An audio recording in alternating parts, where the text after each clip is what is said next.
In the spring of 1851, 12-year-old Jeremiah Hullbrook made a discovery that would haunt him for the rest of his life. Working in the cramped back room of Fletcher's funeral parlor in Sutter's Creek, California, the boy had developed an unusual habit. He counted every body that passed through those wooden doors.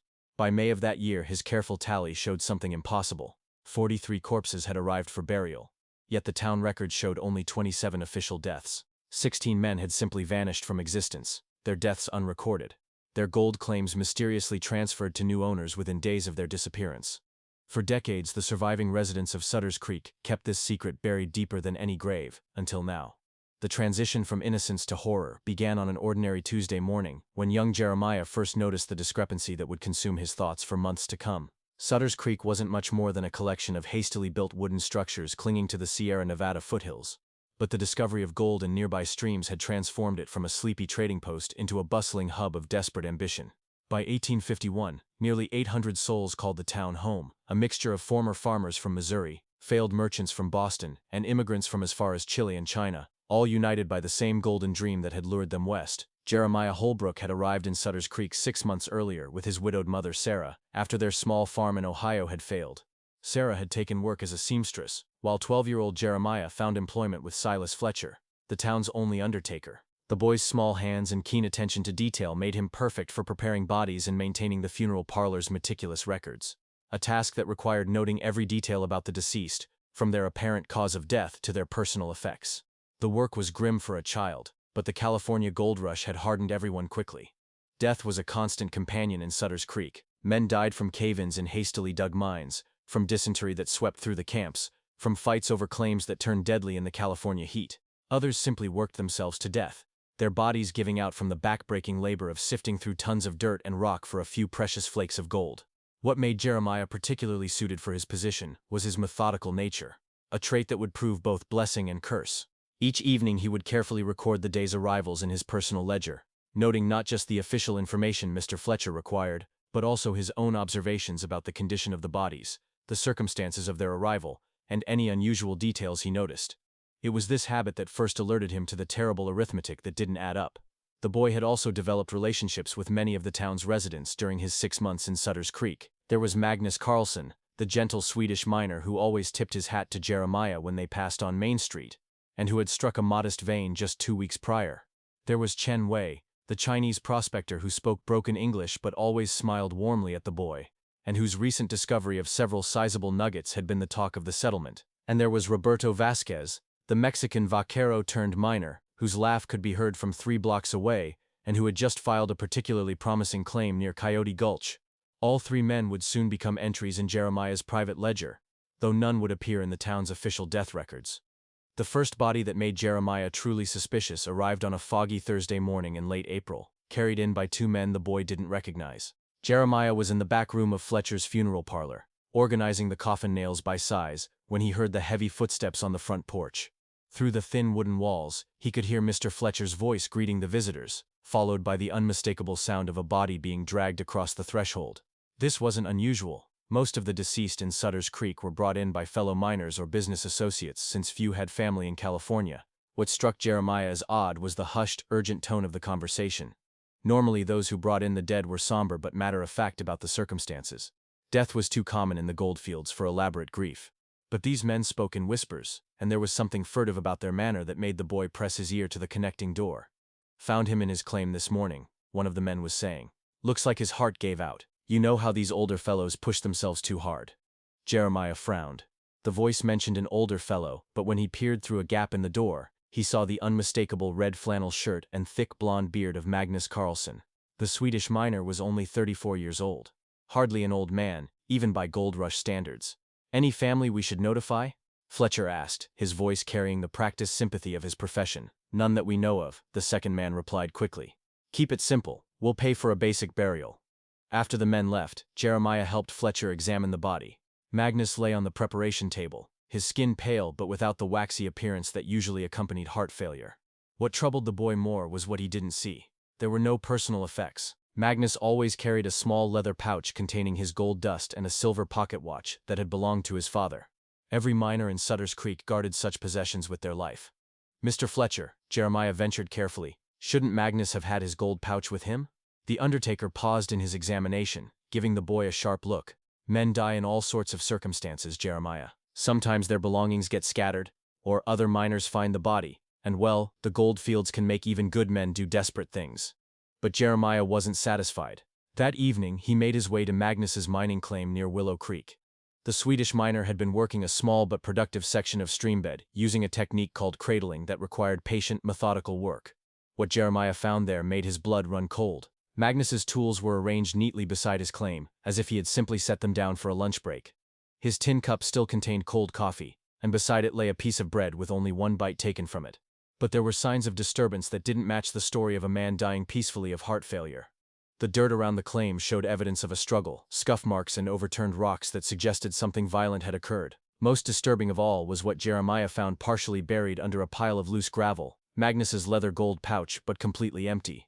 Beside it was the silver pocket watch, its chain snapped as if torn forcibly from his vest. As Jeremiah examined the broken watch, he heard footsteps approaching through the brush.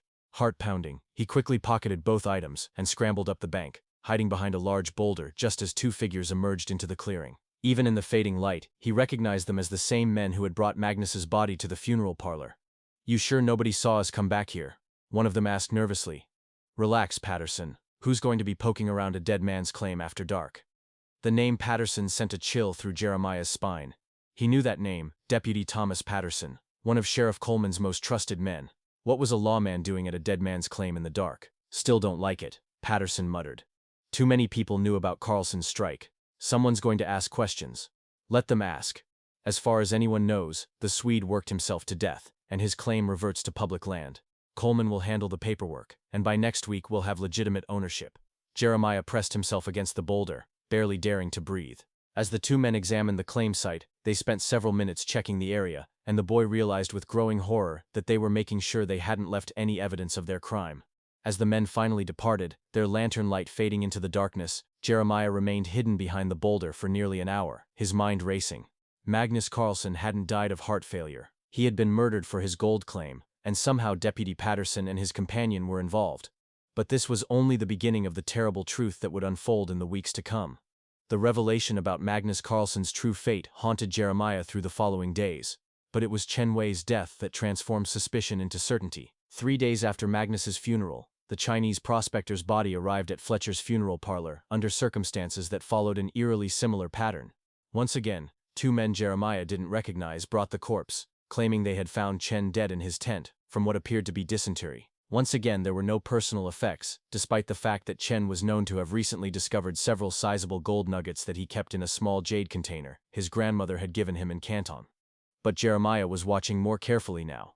When he helped Fletcher prepare Chen's body, he noticed details that told a different story than the one the men had provided. Chen's fingernails were packed with dirt and debris, and there were scrapes on his knuckles that suggested he had fought desperately for his life.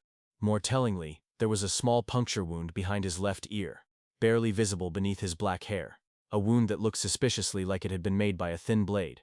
That night, Jeremiah made his second clandestine journey to a dead man's claim. Chen's modest camp was located in a narrow canyon about 2 miles east of town, where the Chinese miner had been working a section of alluvial deposits with remarkable success. What Jeremiah found there shattered any remaining doubts about what was happening in Sutter's Creek. Chen's camp showed clear signs of violence. His small tent had been slashed open from the outside, and his belongings were scattered across the campsite as if someone had searched frantically for something specific. But hidden beneath a loose floorboard in Chen's sleeping area, Jeremiah discovered something the killers had missed: a detailed journal written in Chinese characters, accompanied by crude maps and sketches. Though Jeremiah couldn't read the Chinese writing, the maps were clear enough. Chen had been documenting not just his own mining activities, but also those of other successful prospectors in the area. The journal contained detailed sketches of Magnus Carlson's claim, along with notations about the Swedish miners' recent discoveries. There were also maps of at least 6 other claims belonging to miners who had struck gold in recent weeks. As Jeremiah studied the journal by moonlight, a terrible pattern began to emerge. Chen Wei hadn't just been a victim.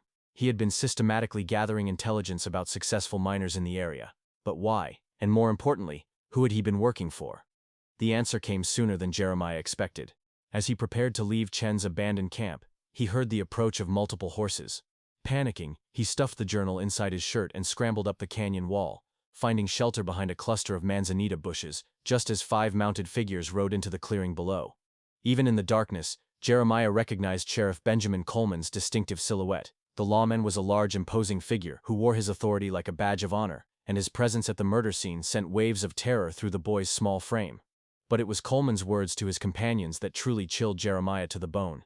"Chen did good work for us," the sheriff said, dismounting near the destroyed tent. "His maps are going to save us months of scouting. Too bad he got greedy and started asking for a bigger cut." "What about his replacement?" asked a voice Jeremiah recognized as Deputy Patterson.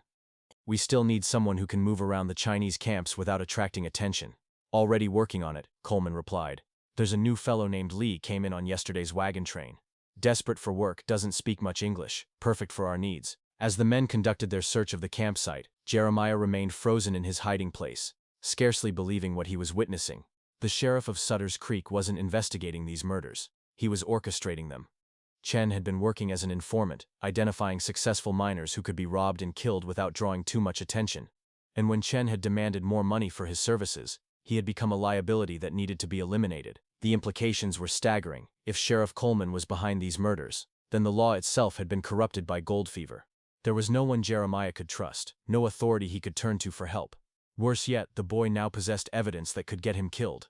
Chen's journal was detailed proof of the conspiracy, assuming anyone could translate the Chinese text. As dawn approached and the sheriff's men finally departed, Jeremiah made his way back to town in a state of numb terror. He had stumbled onto something far more dangerous than a simple murder. He had discovered a systematic operation designed to identify, rob, and eliminate successful prospectors while covering up the crimes through official channels. But the worst realization was yet to come. As Jeremiah entered the funeral parlor and quietly made his way to his small sleeping area in the back room, he found a note waiting on his pillow. Written in crude block letters, the message was brief but terrifying. "Some secrets are worth dying for. Keep your mouth shut and your eyes closed, boy." Someone knew that Jeremiah had been investigating the deaths. Someone was watching him, and if he wasn't careful, the next body to arrive at Fletcher's funeral parlor might be his own. The anonymous threat should have silenced Jeremiah, but instead, it ignited a desperate need to understand the full scope of the conspiracy that had consumed his town. Over the following weeks, the boy became obsessed with his secret investigation, developing elaborate methods to avoid detection while gathering evidence. He began making careful note of every conversation he overheard in the funeral parlor, every suspicious glance exchanged between the men who brought in bodies, and every discrepancy between the official cause of death and what his own observations suggested.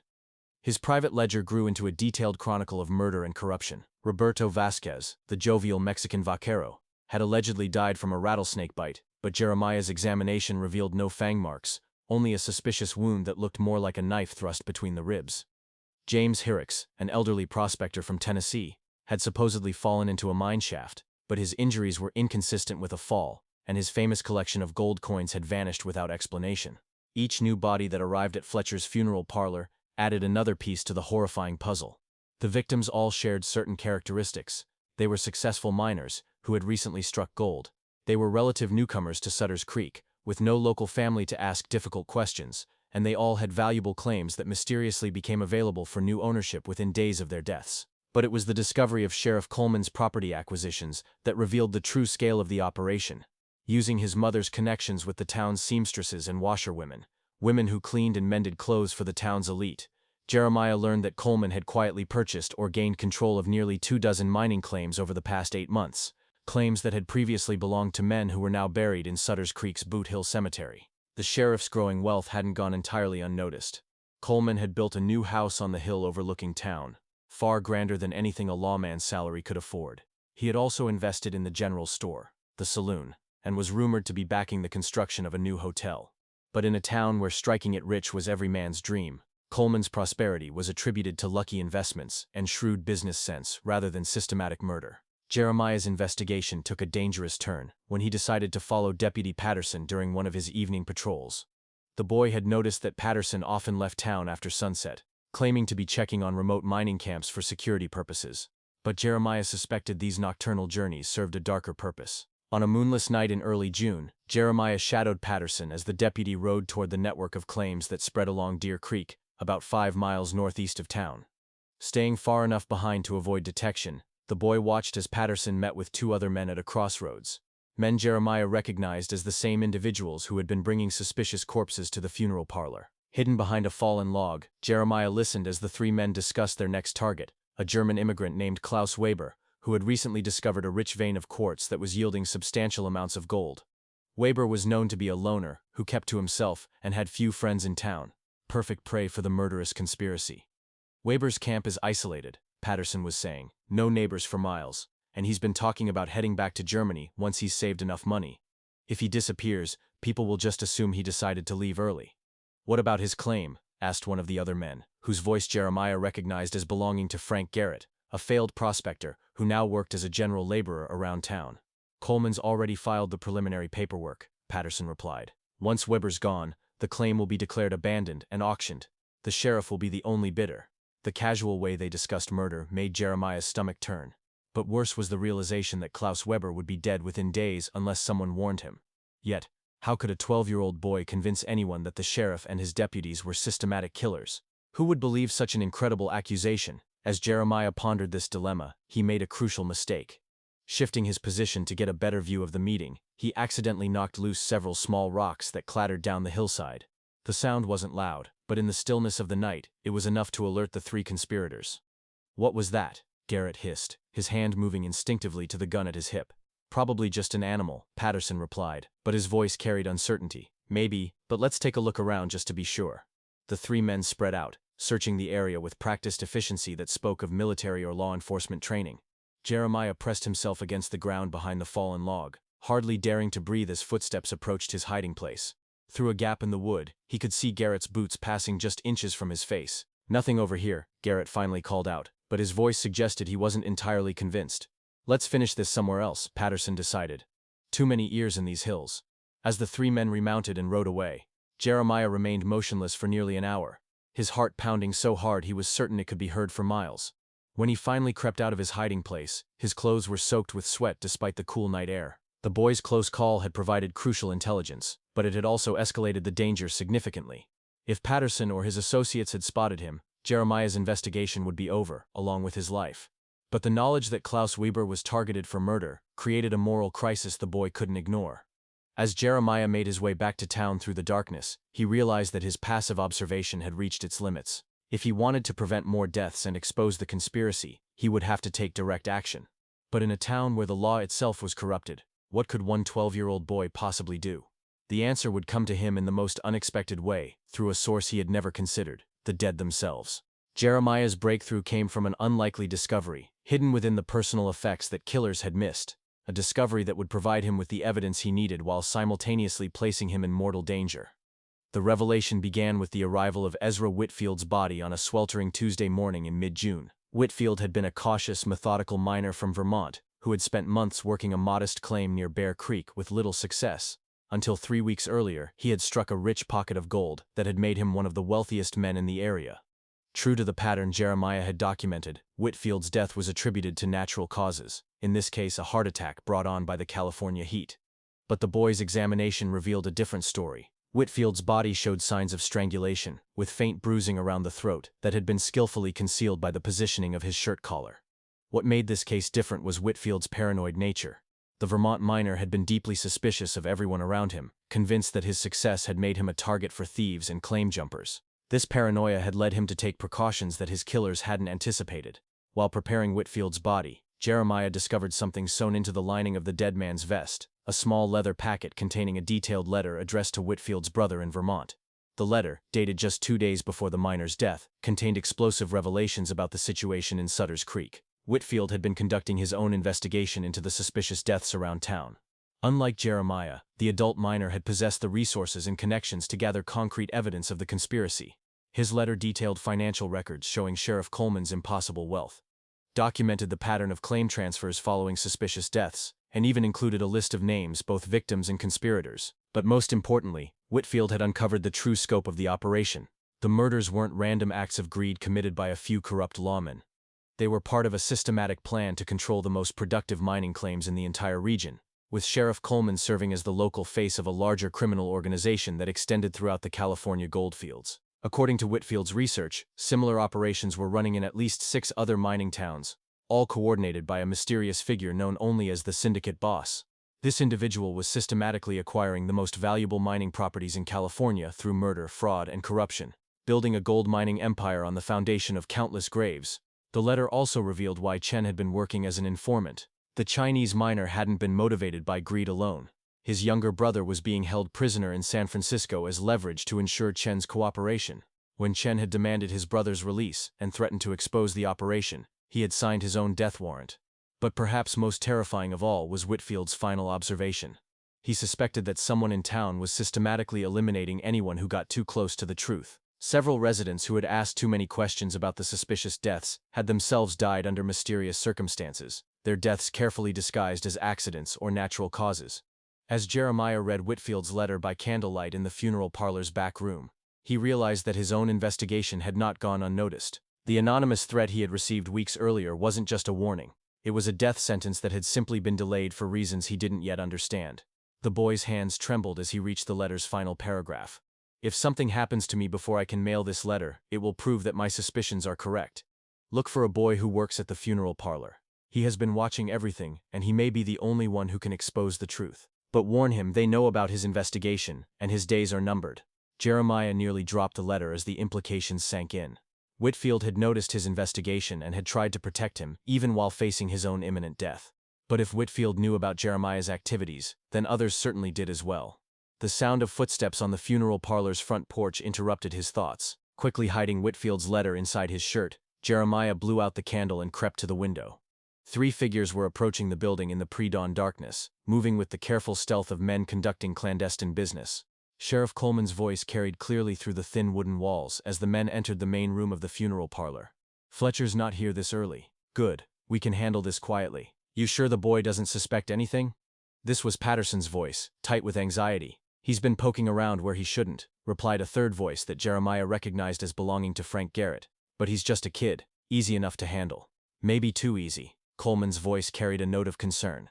"Dead children raise questions even in a place like this. We need to be smarter about it." Jeremiah's blood turned to ice as he realized they were discussing his murder. He pressed himself against the wall, hardly daring to breathe as the 3 men continued their conversation in the next room. "What about making it look like an accident?" Patterson suggested. "Mining accident, maybe? Lots of kids get curious about claims and wander into dangerous areas." "Too obvious," Coleman replied. "Half the town knows the boy never goes near the mines. We need something more believable."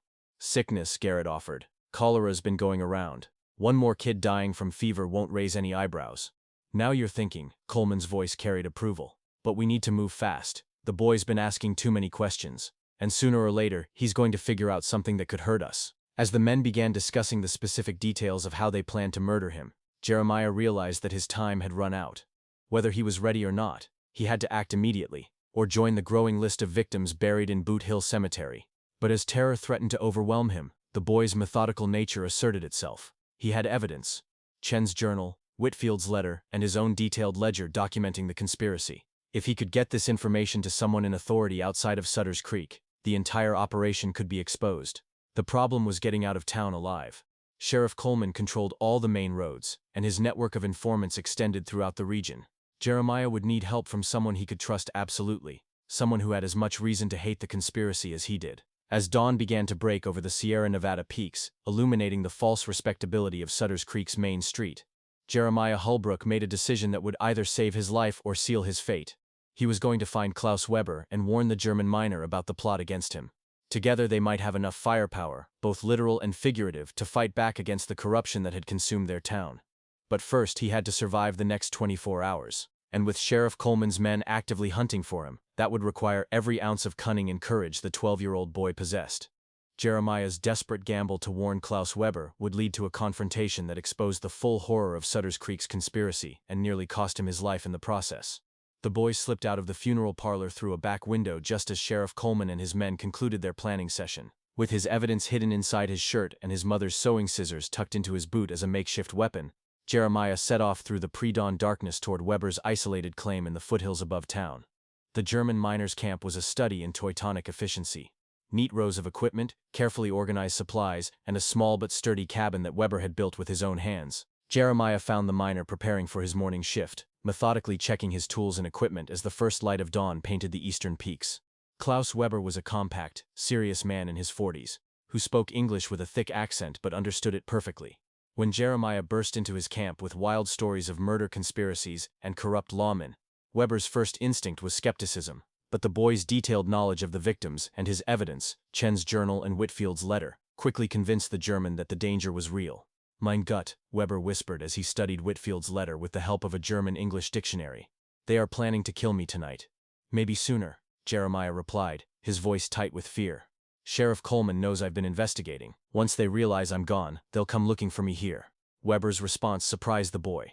Rather than fleeing immediately, the German miner began gathering specific items from around his camp, several sticks of dynamite left over from his mining operations, his hunting rifle, and a small strongbox that contained his accumulated gold. But most importantly, he retrieved a leather portfolio from a hidden compartment in his cabin floor. Jeremiah asked, watching Weber examine the portfolio's contents. Insurance, Weber replied grimly. I have been writing letters to my brother in Germany, documenting everything I see in this town, names, dates, suspicious deaths. If something happens to me, he has instructions to send these letters to the territorial authorities in Sacramento. The two unlikely allies had barely finished their preparations when the sound of approaching horses echoed through the canyon. Weber grabbed his rifle and motioned for Jeremiah to take cover behind a large boulder. But it was too late for either of them to escape. Sheriff Coleman, Deputy Patterson, Frank Garrett, and two other men Jeremiah didn't recognize had surrounded the camp. Klaus Weber, Coleman's voice boomed across the clearing. Come out with your hands visible. We need to ask you some questions about claim jumping in this area. Weber and Jeremiah exchanged a look of desperate understanding. They both knew this was no routine inquiry. It was an execution squad masquerading as law enforcement. I am a lawful miner with proper claims, Weber called back, his rifle trained on the tree line where Coleman's voice had come from. If you have questions, come back during daylight with proper warrants. Coleman's laughter was cold and humorless. I'm afraid that's not how this works, Klaus. You see, we have evidence that you've been working claims that don't belong to you. That's a hanging offense in these parts. What followed was a standoff that lasted nearly an hour, with Coleman's men gradually moving into position around Weber's camp, while the German miner and Jeremiah remained pinned down behind their boulder. But Weber had advantages that Coleman hadn't anticipated. Extensive military experience from his service in the Prussian army, intimate knowledge of his own mining claims geography, and desperate motivation to survive. The final confrontation began when Garrett tried to sneak around to the back of Weber's cabin. The German miner spotted the movement and fired a warning shot that sent Garrett diving for cover, but also revealed Weber's position to the other attackers. Take them alive if possible, Coleman shouted.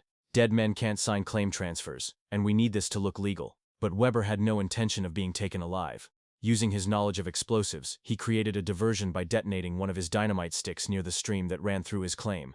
The explosion sent dirt and rocks showering down on Coleman's men, providing cover for Weber and Jeremiah to move to a more defensible position among the mining equipment. The battle that followed was brief but intense. Weber's military training and desperate determination proved more than a match for Coleman's overconfident thugs. When the smoke cleared, Frank Garrett lay dead from a rifle shot. One of the unknown attackers was wounded and fleeing back toward town, and the others had retreated to a safe distance to reassess their strategy. But victory came at a cost. Weber had been hit in the shoulder by Patterson's pistol, and blood was seeping through his shirt at an alarming rate. Worse yet, the sound of gunfire would have been heard for miles, and reinforcements would certainly be arriving soon. Boy, Weber gasped, pressing a bloodied hand to his wound. You must take my papers and get to Sacramento. Find Marshal Harrison. He is honest man, not part of this corruption. I'm not leaving you here, Jeremiah protested, but Weber cut him off with surprising gentleness. You must. These papers, your evidence, this is only way to stop them. I will hold them here as long as I can, but you must go now. As if to emphasize the urgency of the situation, the sound of more approaching horses echoed through the canyon. Coleman had summoned additional men, probably claiming that Weber and Jeremiah were dangerous criminals who had attacked law enforcement officers. Weber pressed his leather portfolio into Jeremiah's hands along with his small strongbox of gold. For expenses, he explained when the boy started to protest, and proof that I trust you to do right thing. Jeremiah wanted to argue, but the approaching hoofbeats made debate impossible. With tears streaming down his face, the 12-year-old boy took Weber's evidence and began climbing up the canyon wall toward a deer trail that would take him around the back of the hills and eventually to the main road to Sacramento. Behind him, he could hear Weber calling out to the approaching riders. I know what you are doing, Coleman. I have proof, and it is already on its way to authorities who cannot be bought. The gunfire that followed echoed through the Sierra Nevada foothills like thunder, and Jeremiah knew that Klaus Weber would not be joining the men who had died at Fletcher's funeral parlor. The German miner had chosen to make his final stand in defense of justice, buying Jeremiah the time he needed to escape with evidence that could finally expose the conspiracy. But the boy's ordeal was far from over. He still had to reach Sacramento alive, convinced the territorial authorities to believe an incredible story told by a 12-year-old, and somehow survive long enough to see justice done in a territory where gold fever had corrupted even the highest levels of government. That would prove to be the most dangerous challenge of all. Jeremiah's journey to Sacramento took 3 harrowing days, during which he narrowly avoided capture by Coleman's men on 2 separate occasions and survived on wild berries and stream water, while navigating treacherous mountain trails with only Weber's crude maps to guide him. The first near capture occurred at a trading post called Miller Station, where Jeremiah had stopped to beg for food and water. He was hiding in the stable behind the main building when he heard familiar voices ordering supplies for an extended manhunt. Through gaps in the wooden walls, he watched Deputy Patterson, questioning the station owner about any unusual travelers, specifically mentioning a dangerous young criminal who had murdered a respected German miner and stolen his gold. The lies came so easily to Patterson that Jeremiah almost doubted his own memories of the events at Weber's claim. But the deputy's description of the stolen gold matched exactly the contents of Weber's strongbox, confirming that the German miner was indeed dead and that Coleman's men were spinning an elaborate cover story to explain the violence. Jeremiah waited until nightfall before continuing his journey, taking even more remote trails that added a full day to his travel time but kept him away from the main roads where Coleman's influence might reach. The second near capture came at dawn of his 3rd day when he was crossing a river ford just 20 miles from Sacramento. A group of armed men was camped nearby, and their leader's voice carried clearly across the water as he gave instructions to his subordinates. "The boy can't have gotten far on foot. Coleman wants him found before he reaches any federal authorities. Dead or alive, but preferably dead. Less chance of awkward questions." Jeremiah spent 4 terrifying hours hiding in thick riverside brush while the search party combed the area. When they finally moved on, convinced that their quarry had taken a different route, the boy emerged soaked, shivering, and more determined than ever to reach Sacramento with his evidence intact. The boy's appearance at the territorial marshal's office created quite a stir. Dirty, exhausted, and clutching a leather portfolio like his life depended on it, 12-year-old Jeremiah Hullbrook looked more like a refugee from some disaster than a key witness in a murder conspiracy. But Marshal Thomas Harrison was an experienced lawman who had seen enough of California's gold rush violence to recognize genuine terror when he encountered it. Harrison was a lean, weathered man in his 50s whose reputation for integrity had survived 3 decades of frontier law enforcement. Unlike many territorial officials who had been corrupted by gold rush wealth, Harrison had built his career on methodical investigation and absolute adherence to legal procedure. His office walls were lined with commendations from grateful communities and wanted posters for criminals who had learned to fear his patient, relentless pursuit of justice. Harrison's initial skepticism evaporated as he examined the evidence Jeremiah had risked his life to deliver. Chen's journal, when translated by a Chinese interpreter Harrison summoned from Sacramento's Chinatown, revealed detailed maps of gold claims throughout the Sierra Nevada region, along with notations about the productivity and vulnerability of individual miners. More damning still were coded references to payments made to the sheriff and the deputy, with dates that corresponded exactly to the suspicious deaths Jeremiah had documented. Ezra Whitfield's letter provided the crucial context that transformed scattered observations into proof of systematic murder. The Vermont miner's careful documentation of Sheriff Coleman's impossible wealth, combined with his detailed timeline of claim transfers following suspicious deaths, painted a picture of corruption so extensive that it staggered even Harrison's experienced imagination.